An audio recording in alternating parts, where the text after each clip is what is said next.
Boa tarde, irmãos, graça e paz. Vocês estão bem? 3 pessoas estão bem, mas eu vou dar a chance de vocês que estão bem também, amém? Graça e paz, irmãos, vocês estão bem? Amém, Deus é bom, não é isso? Glória a Deus.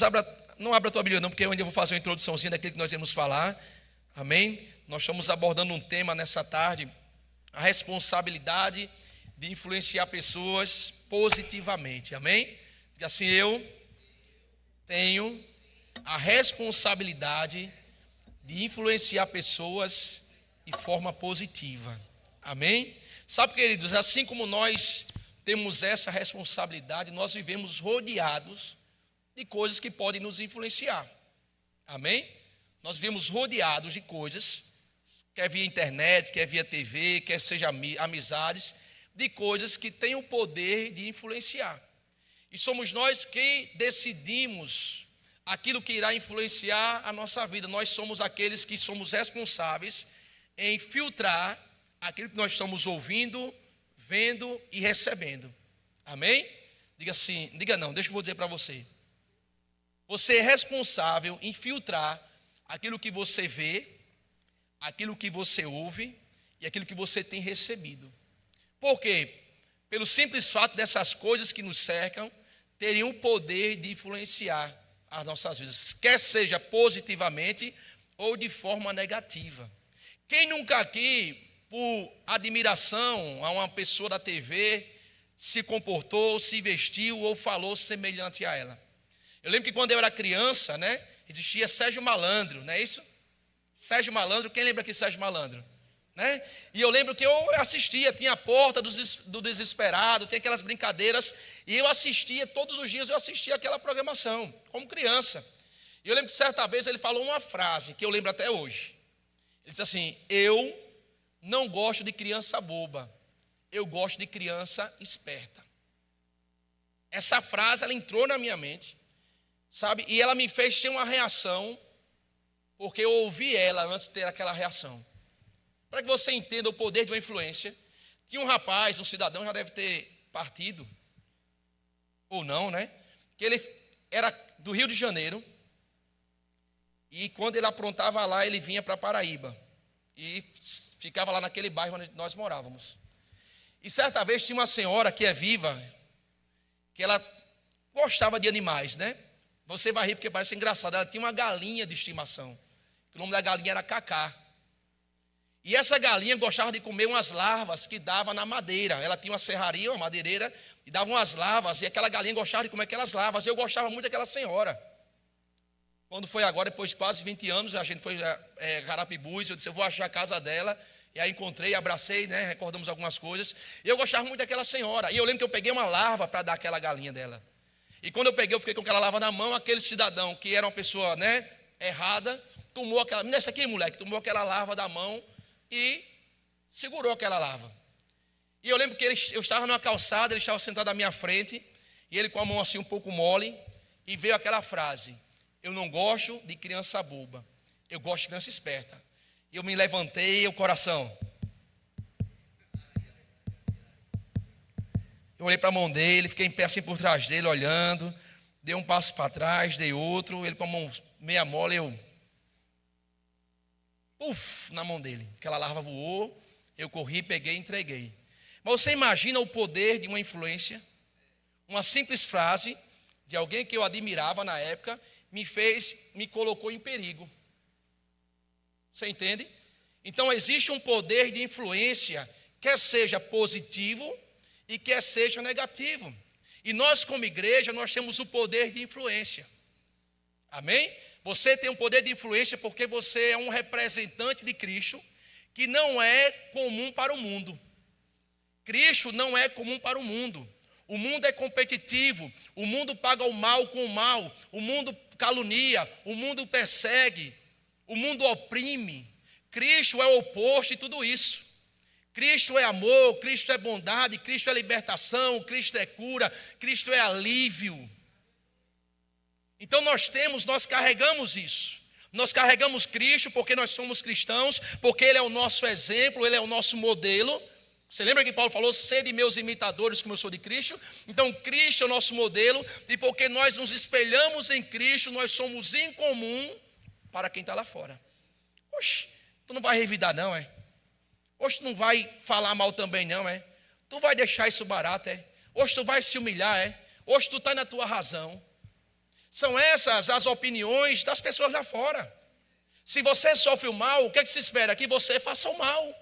Se você é perseguido, o que é que se espera? Que você persiga, que você apronte, que você faça com que a outra pessoa também sofra ou pague.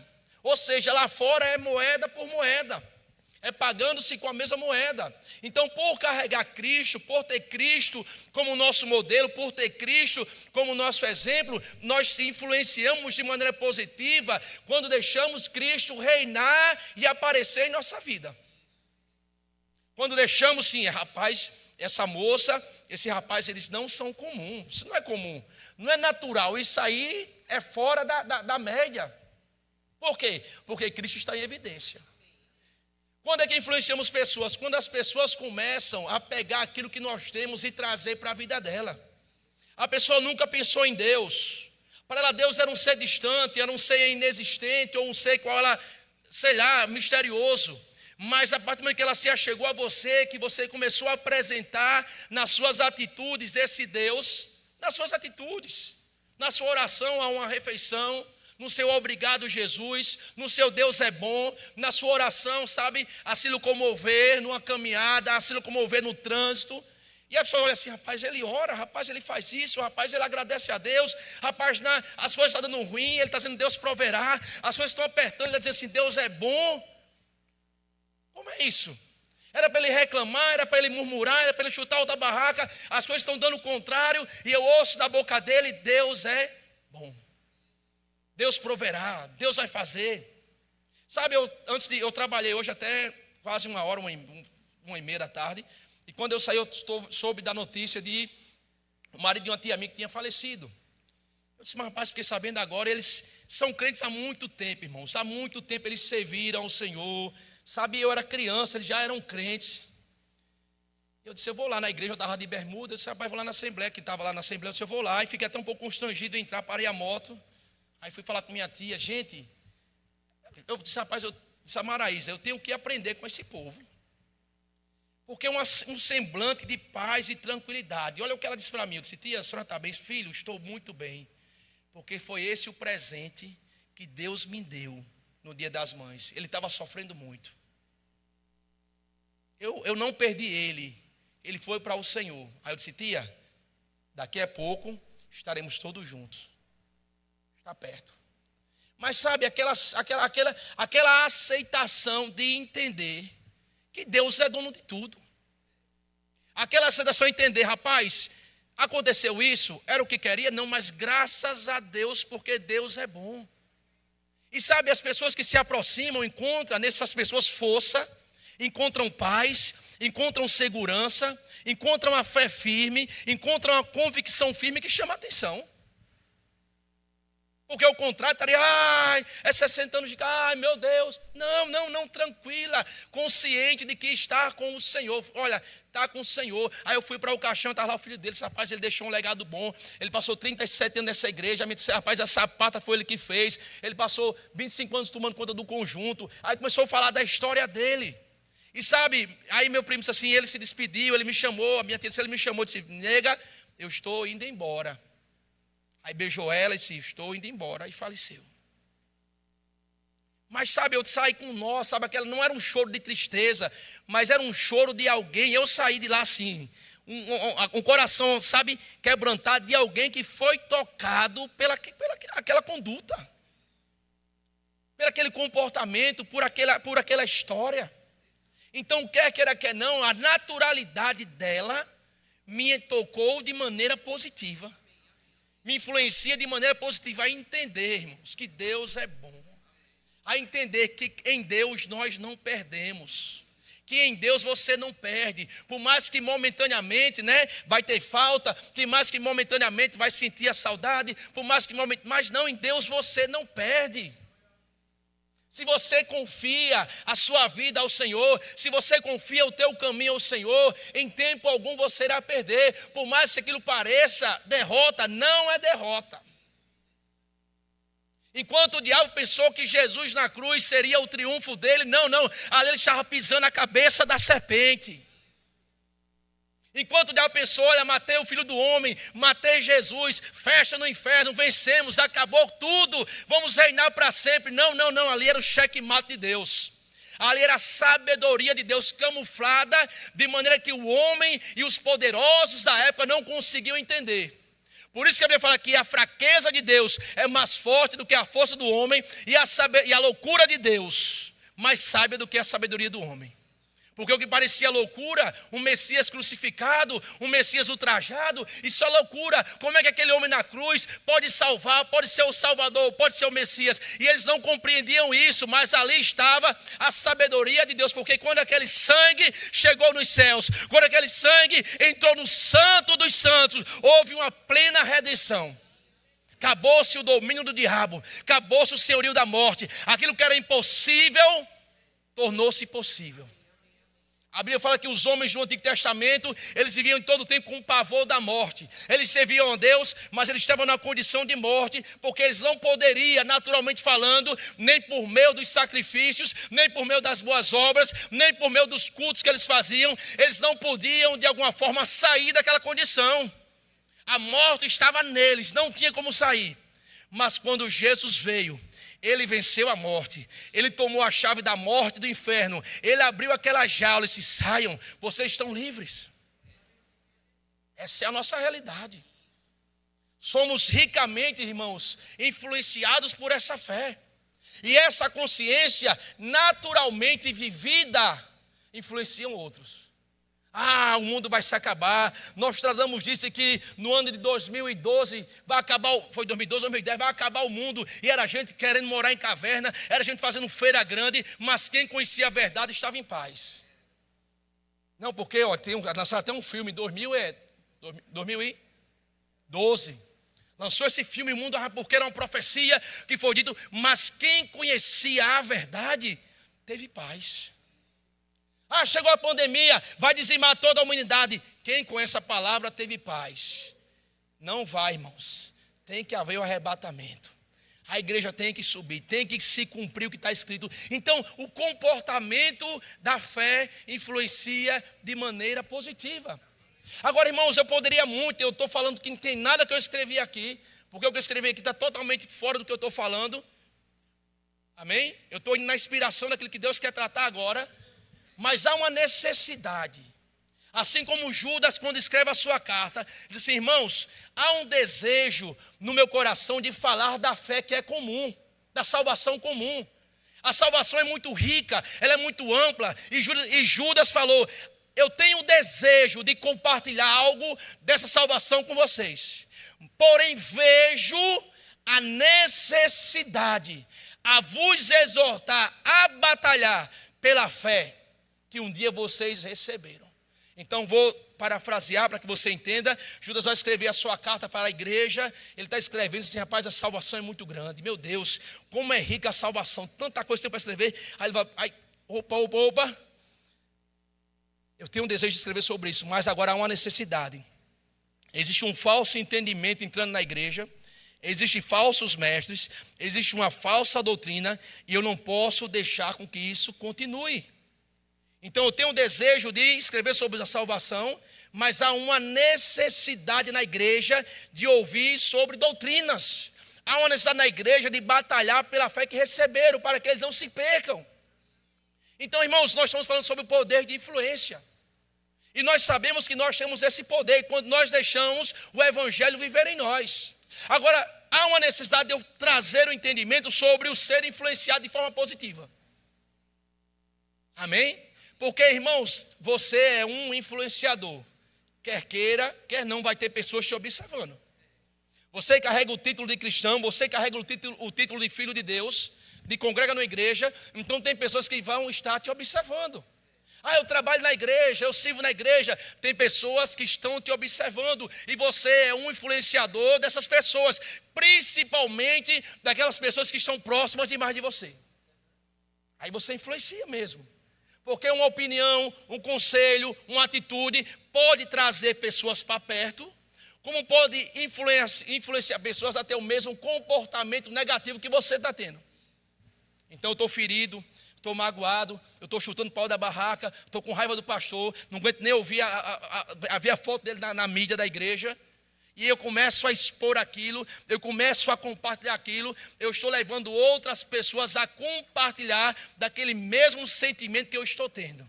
De forma sutilmente, você vai conseguindo infiltrar, porque quando você começa a despertar a atenção de pessoas para o defeito que outras pessoas têm, ela já vai olhar já com a antena ligada. Eita, bem que fulano disse. Eita, bem que Beltrano disse. E aquela palavra que é pregada já não é mais bem recebida porque fulano trouxe um desenho negativo. E agora, ao invés de você abrir o coração para receber a palavra, você está com seus olhos atentos para julgar. Há uma necessidade de nós sermos vacinados. Há uma necessidade de nós entendermos que da palavra de Deus, do altar, procede a palavra de vida. E se eu recebo essa palavra, irmãos, como a palavra diz, recebei a palavra em vós com mansidão, com espírito quebrantado, com coração ensinável. Se eu recebo essa palavra, a Bíblia diz que ela é a palavra de Deus que irá estar operando na minha vida. Mas a partir que eu começo a colocar as opiniões e começo a criar um filtro, e começo a colocar uma barreira, e começo a colocar uma rejeição, a tendência é eu começar a morrer espiritualmente. Porque algo que não se alimenta, algo que não é nutrido, algo que não recebe, algo que ruim, que é armazenado no coração, se não for tratado, mata. Não deixe brotar nenhuma raiz de amargura, diz a Bíblia. Por quê? Porque é uma plantinha, uma semente que foi lançada, é um conselho, é uma opinião, e às vezes o coração vai receber aquilo ali, e você vai deixando aquilo crescer e germinar, e de repente você já não é mais a mesma pessoa, e de repente você já não quer mais servir, e de repente você já não quer mais congregar, e de repente você começa, a olhar para direções diferentes, e quando menos espera, aquele diabo que anda em derredor, rugindo como um leão, ele consegue de uma forma sutil tragar você. Trazer você para onde ele queria te levar. Eu disse uma vez aqui, pregando há muito tempo atrás, acho que foi no culto de homens mais que valentes, que sabe por que aquela figueira, quando Jesus falou com ela, jamais alguém com uma fruta de ti, ela secou? Era simples, jamais alguém com uma fruta de ti, ela podia passar 100 anos sem dar um fruto, malhar verdinha. Daqui a um ano, a figueira que Jesus falou, não está dando fruto não, daqui a 2 anos não está dando fruto não. Mas por que ela secou? Porque ela perdeu o propósito. Qual o propósito? Frutificar, dar fruto. Então quando Jesus falou, jamais como alguém fruto de ti, ela perdeu o propósito dela, então já não tem mais vida. O que é que o diabo faz? Ele tenta fazer com que você desista de viver o seu propósito. Ele tenta fazer com que você pare e não viva o seu propósito. Ei, se Deus chamou você com um propósito, a vida, a bênção, a bondade, a fidelidade está dentro do propósito. O suporte está dentro dele. Aí não adianta, irmãos, atalhos. Não adianta, as influências negativas, os conselhos errados, e assim, não, tu está certo. Como está certo se desviou você do propósito? Como está certo que ao invés de você estar crescendo, você está regredindo? Como está certo se ao invés de Cristo estar sendo glorificado, não está havendo nenhuma evidência que glorifique a Cristo? Então não está certo. Eu ainda não entrei ali. E acho que nem vai dar tempo de entrar, eu tenho só 20 minutos. Não vai dar tempo de entrar. Você entende isso? Então não tem como, irmãos. Então nós precisamos entender a importância do que é ter um coração limpo. A importância do que é deixar Cristo cada vez mais evidente em nossas vidas. A importância que é entender que nós somos influenciadores. E hoje em dia está cheio, assim, não falando de influência digital, o nome é esse? Eu sou influência. Quando você vai olhar os conteúdos. Aí você olha, tem muita gente faminta, buscando algo para se apoiar. E tem 100 mil seguidores, 1 milhão de seguidores. Aí quando você vai olhar, não tem nada para dar. Não tem nada que produza vida. Não tem nada que edifique. Não tem nada que traga propósito. É só coisas vazias, que não foram feitas, que não são para os filhos de Deus. Os filhos de Deus buscam aquilo que produz edificação e crescimento. Os filhos de Deus buscam aquilo que agrada a Deus. Os filhos de Deus buscam aquilo que glorifica a Deus. Aquilo que tem peso, aquilo que é glorioso, sabe, aquilo que influencia de maneira positiva. Buscamos isso. Agora eu vou tentar entrar aqui rapidamente, bem ligeiro, nos 17 minutos que me cabem. Abra a tua Bíblia. Eita Jesus, vou ser bem rápido, amém? Lucas capítulo 10, versículo 38.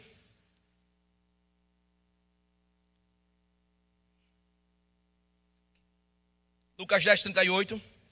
Quem achou, diga amém. Quando eles seguiam viagem, Jesus entrou numa aldeia.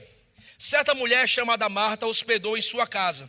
Marta tinha uma irmã chamada Maria, que, assentada aos pés do Senhor, ouvia o seu ensino. Marta agitava-se de um lado para o outro, ocupado com muitos serviços. Então aproximou-se de Jesus e disse: Senhor, não se importa com o fato de minha irmã ter deixado que eu fizesse sozinha, que eu ficasse sozinha para servir. Diga-lhe que venha me ajudar. Mas o Senhor respondeu: Marta, Marta, você anda inquieta e se preocupa com muitas coisas, mas apenas uma é necessária. Maria escolheu a boa parte, e essa não lhe será tirada. Vou ler rapidamente aqui outro texto, amém? Não precisa abrir, só a mídia pode colocar lá, por favor. João capítulo 12, versículo 1 diz: você lembra que aconteceu esse primeiro encontro aqui?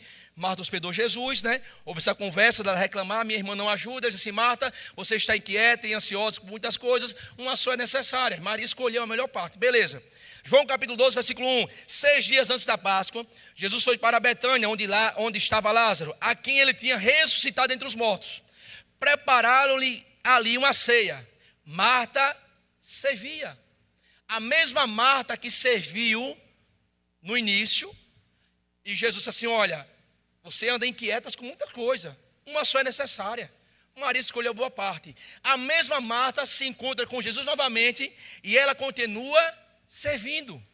É interessante que o escritor, né, ele coloca: Marta o servia. Lucas, Marta o servia. João, Marta o servia. Amém? Vamos lá. E Lázaro era um dos que estavam sentados à mesa com Jesus. Então Maria, pegando um frasco de perfume de nardo puro, muito precioso, ungiu os pés de Jesus e enxugou com os cabelos, e toda a casa se encheu com o cheiro desse perfume. Essas duas passagens, você vai ver Marta servindo aqui, vai ver Marta servindo nessa outra passagem, vai ver Maria sentada aos pés de Jesus, né? E depois vai ver Maria adorando ao Senhor, derramando o seu perfume, enxugando com os cabelos. O que eu quero trazer com isso? Muitas pessoas, por não compreender essa passagem, elas focam só em Maria. Maria é o foco. Não, eu tenho que ser Maria. Eu tenho que estar aos pés de Jesus. Não, porque, olha, chegou o meu tempo e agora eu sou Maria. Eu quero estar aos pés do Senhor. Agora entenda, Marta e Maria representam o equilíbrio da fé. Marta e Maria representam o equilíbrio da caminhada cristã. O que é Marta? Serviço. O que é Maria? Entrega e adoração.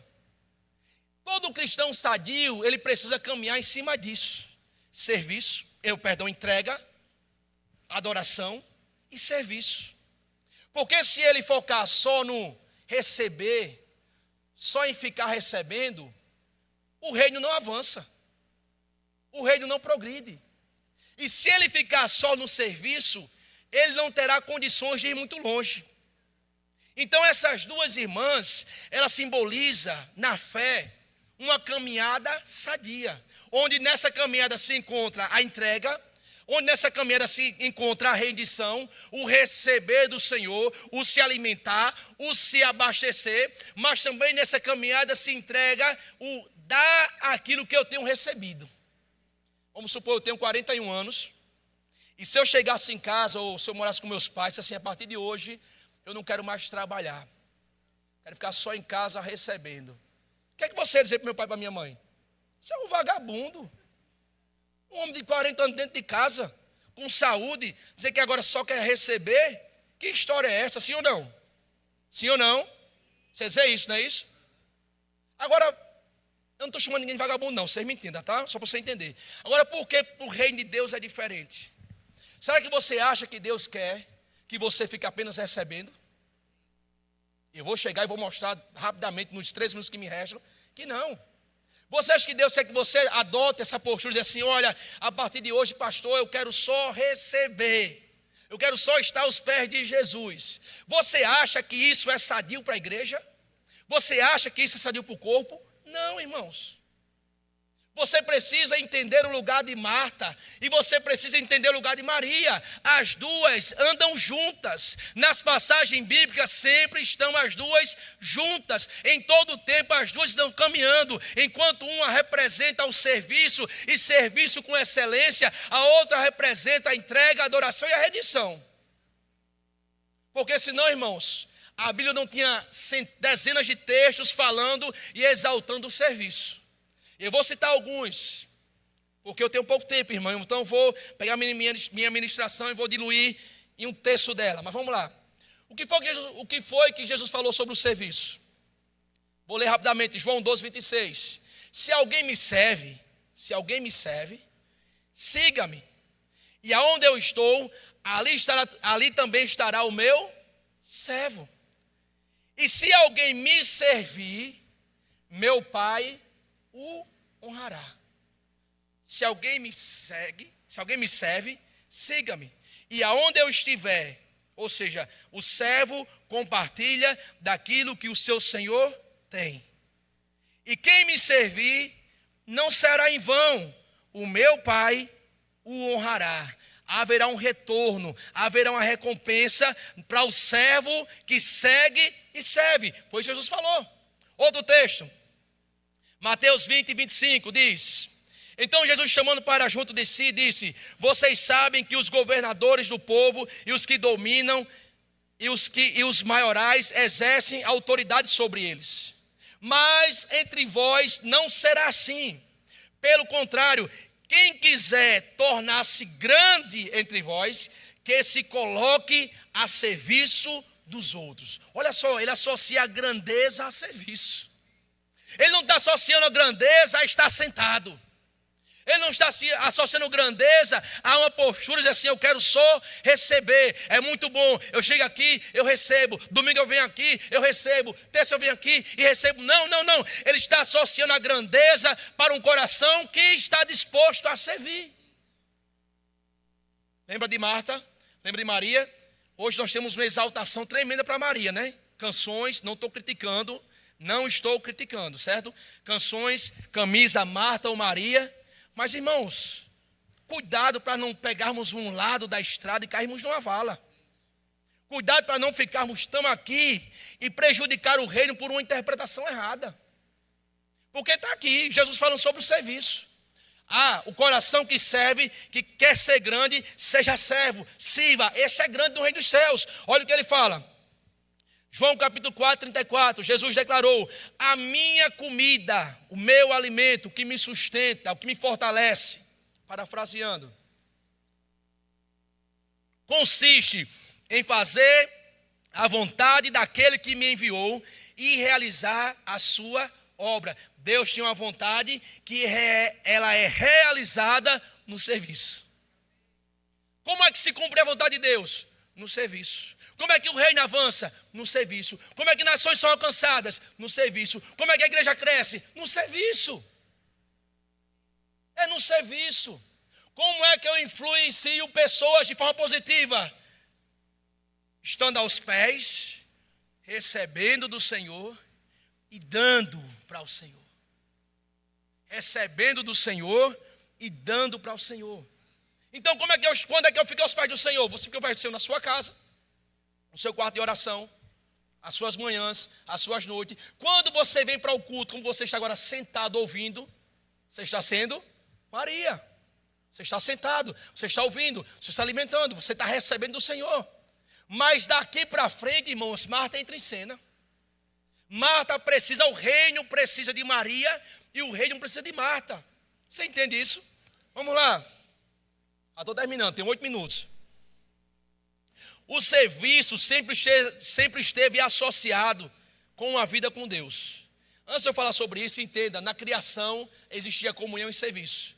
Façamos o homem a nossa imagem e semelhança, domine ele. Aí domina sobre os peixes do mar, as aves do céu, sobre os répteis da terra, domine. Deus criou comunhão e serviço. Deus colocou no jardim, para quê? Para cultivar e guardar serviço. Na viração da tarde, Deus descia para ter comunhão com o homem. Então, desde o princípio da criação, quando não havia pecado, já existia comunhão e serviço.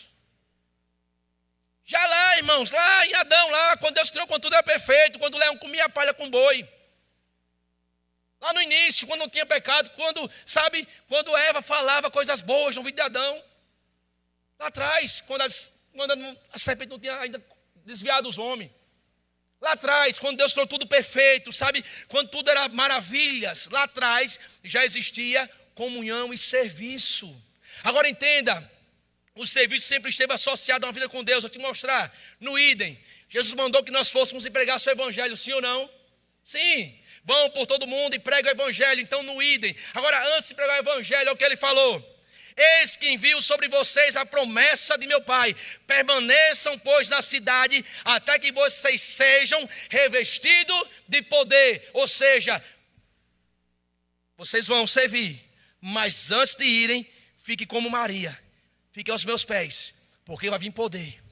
Mas quando o poder vier, levante-se e vire Marta, para servir.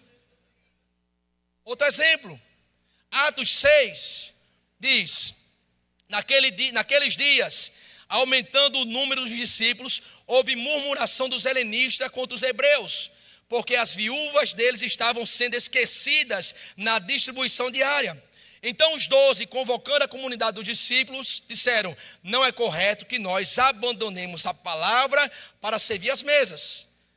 Por isso, irmãos, escolham entre vocês 7 homens de boa reputação, cheios do Espírito Santo e sabedoria, para que se encarregue desse serviço. Você vê que tem serviço? Mas antes do serviço, ele disse assim: olha, escolha 7 homens de boa reputação, cheios do Espírito Santo, cheios de sabedoria, para servir. Então serviço e comunhão, ou comunhão e serviço, faz parte, irmãos. Quando a proposta chegou para os apóstolos, eles entenderam o propósito dele. O nosso propósito é fundamentar a igreja com a palavra. O nosso propósito é doutrinar, está no início. Estamos doutrinando, estamos crescendo, a igreja precisa da palavra. Então nós que recebemos do Senhor essa missão, nós iremos continuar dedicados à oração e à palavra. E a oração e a palavra, para quê? Para receber do Senhor e dar para vocês. Para receber do Senhor e dar para vocês. Mas agora vamos levantar 7 homens. Boa reputação, cheio do Espírito Santo, cheio de sabedoria. Irmãos, como é que se enche do Espírito Santo?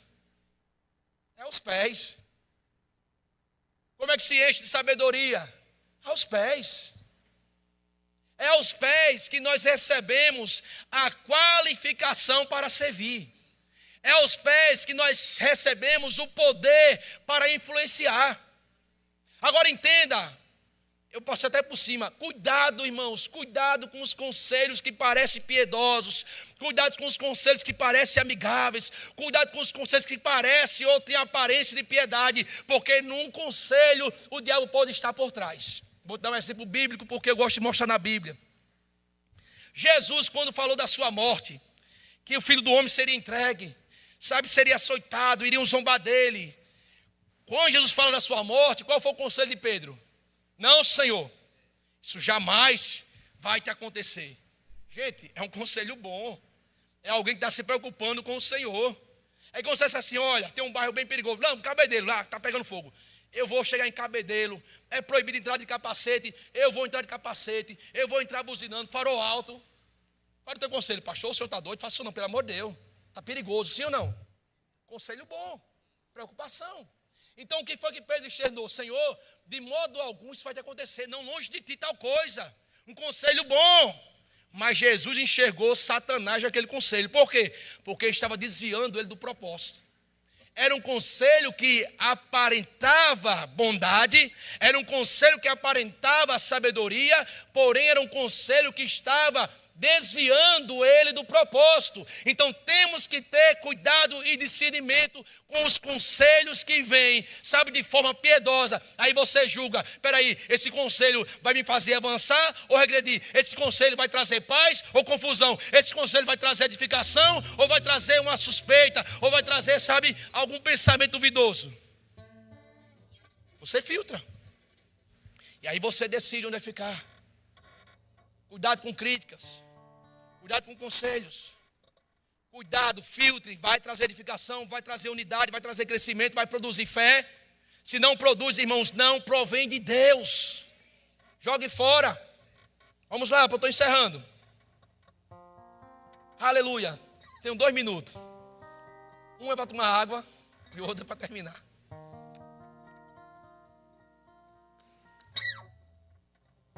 Como eu falei no início da ministração, Marta e Maria representam o equilíbrio da vida cristã sadia. Você foi chamado para estar aos pés, mas também para servir. Você já imaginou se hoje nós, pastor Eduardo, recebesse no seu WhatsApp, pessoal do louvor, pastor, não vou servir mais não. Por que, bênção? Não, estou muito atarefado, está muito corrido, eu quero ser Maria. Justificativa bíblica. Quer Jesus, quer estar aos pés de Jesus. Olha que lindo, ele quer estar aos pés de Jesus, eles querem mais de Deus, bíblico. Aí, pastor, rapaz, vocês querem Jesus, né? Amém. Aí de repente ele recebe o telefone do diaconato, pastor, aqui é o diaconato, a gente está muito tarefado, a gente quer ser Maria. De repente o DEI liga, pastor, a gente também quer ser Maria. O trânsito quer ser Maria. Aí eu te pergunto, o que de positivo ou saudável esse tipo de aceitação ou de comportamento iria trazer para a igreja? Nenhum. Porque o culto anda, irmãos, pela colaboração de todos. Eles estão aqui, eles estão cultuando. Eles estão servindo, eles estão adorando. O rapaz está lá no trânsito, ele está servindo, ele está cultuando. A tia do DI está servindo, está cultuando. Eles estão fazendo com que o reino esteja avançando. Existe um momento de Marta assim, existe um momento de Maria assim. Esses momentos têm que fazer parte da nossa caminhada, da nossa vida, para que haja um equilíbrio, para que a igreja cresça, para que o reino avance. Os discípulos entenderam que era preciso estar aos pés do Senhor, mas eles entenderam também que o serviço era importante, então não pararam. Então precisamos ser Maria. Para encerrar, João 12, 1 ao 3. Eu tenho 36 segundos. Olha, eu estou fiel ao mesmo horário, 36 segundos. Tem 1 minuto de misericórdia, não tem, pastor? Olha, 6 dias antes da Páscoa, Jesus foi para Betânia, onde estava Lázaro, aquele que tinha ressuscitado entre os mortos. Prepararam ali uma ceia, Marta servia e Lázaro era um dos que estavam à mesa com Jesus. Então Maria, pegando um frasco de perfume de nardo puro, ele fala muito precioso, ungiu aos pés de Jesus, enxugou com seus cabelos e toda a casa se encheu do perfume. Então nós precisamos da entrega de Maria, sabe, de Jesus ser o mais importante. Jesus ser o centro. Jesus é o mais importante. Jesus é mais importante do que o perfume que eu tenho guardado, que eu suei, que eu guardei. Senhor, um perfume guarda, é um perfume caro. Eu vim juntando dinheiro, comprei esse perfume para usar, sabe, numa ocasião especial. Jesus é mais importante do que aquele perfume. Ela não se preocupou quanto custou, ela não se preocupou. Para ela ele era o mais especial, para ela ele era o mais digno, para ela ele era o momento de usar aquele perfume, sabe, da rendição dela, de se lançar aos pés e não se preocupar com o que as pessoas iriam olhar, do que as pessoas iriam dizer. Ela estava apenas diante do Senhor, o qual ela amava, o qual ela reverenciava, derramando as suas lágrimas nos seus pés e enxugando com o seu cabelo, se humilhando, dizendo: Senhor, eu não sou nada, o Senhor é tudo. Então nós precisamos ser Maria. O que é mais importante para mim, irmãos? O que é mais importante para você? Nós não podemos, entenda uma coisa, nós não podemos perder aquilo que é importante. Nós não podemos perder o sentimento correto, a visão correta, o propósito correto. Porque é muito fácil você pegar Jesus e colocar ele como um acessório muito bom e muito valioso. É um acessório. Então eu vivo aqui, tudo é aqui, mas eu tenho Jesus. Ele está ali, quando eu precisar eu vou lá e puxo ele. Quando eu precisar eu ligo para o pastor, ligo para os irmãos, olha, estou precisando aí, vamos lá, vamos chamar Jesus para resolver. Mas ele não chamou a gente para isso. Maria não se comportava assim. Jesus falou, Maria. Jesus está presente, Maria se derrama. Jesus está falando, Jesus está ensinando, Maria está ouvindo. Ela está recebendo, ela está atenta a cada palavra. Jesus está em silêncio à mesa, sentada acompanhando de Lázaro. O que é que Maria está fazendo? Aos pés dele, dando o seu melhor, o seu mais caro perfume, a sua reputação, o seu nome, a sua humilhação. Você entende? A sua humilhação é não se envergonhar dele, é não ter vergonha de fazer por ele, é não ter vergonha de parecer por ele. Então precisamos de Maria e precisamos de Marta.